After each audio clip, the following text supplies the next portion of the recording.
confident was George Washington in the Constitution? And what did he think would prevent the rise of tyranny? This is the Daily Word of Washington, Episode 3. Today's quote comes from another letter to the Marquis de Lafayette, this one dated February 7th, 1788. At this point in time, Washington had lived under the British rule of the colonies with its lack of representation, as well as under the ineffectual Articles of Confederation without a proper executive. He was not yet president, the Constitution was yet to be ratified, and the Bill of Rights had not been formally proposed. Madison, Hamilton, and Jay were still in the midst of publishing the Federalist to try and convince the states to ratify the Constitution.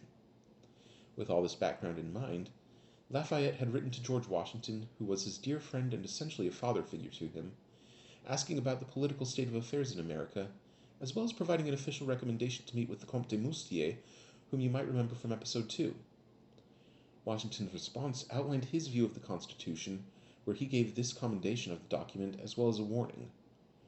The general government is not invested with more powers than are indispensably necessary to perform the functions of a good government. These powers, as the appointment of all rulers will forever arise from, and at short stated intervals recur to the free suffrage of the people, are so distributed among the legislative, executive, and judicial branches into which the general government is arranged, that it can never be in danger of degenerating into a monarchy, an oligarchy, an aristocracy, or any other despotic or oppressive form, so long as there shall remain any virtue in the body of the people. The Federalist view of the Constitution initially did not include the need for a Bill of Rights, because they believed that only the powers explicitly outlined in the Constitution belonged to the federal government, and that by listing certain protections in a Bill of Rights, it would imply that other unmentioned rights were not protected. These concerns would ultimately be addressed in the 9th and 10th Amendments to the Constitution found within the Bill of Rights. Washington's warning about the virtue of the people preventing despotism and oppression would be echoed throughout his life, including in his farewell address as well as by other founding fathers such as John Adams.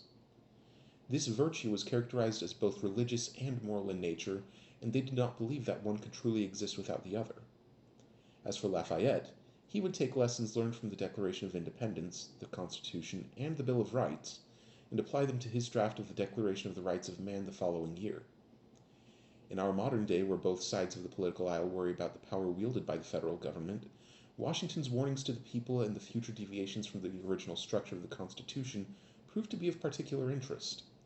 I highly encourage you to read the rest of this letter, or to listen to it in Part 2.